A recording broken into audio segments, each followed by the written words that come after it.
to Crafty Home ARK. In this video I'm going to show you how to make easy clay. We need water, flour, salt, oil and some red food coloring. We can also use bowl for mixing. Now put our flour into the bowl, which is of 5 spoons and 2 spoons of salt, and just give a good mix for this.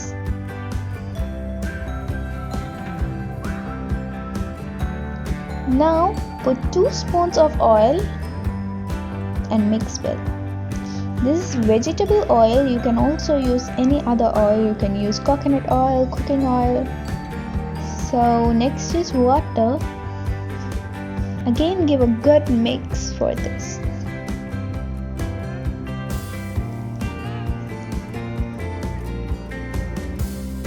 Now we can take our red food coloring powder and just put 2 pinch into the bowl.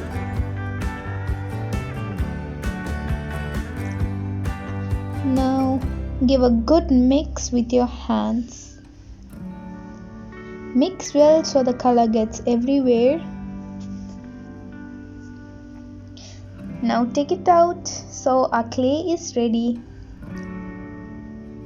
So guys, don't forget to try this at home. So hope you guys enjoyed my channel. Don't forget to like, share and subscribe and press the bell icon. And don't forget to comment. Bye.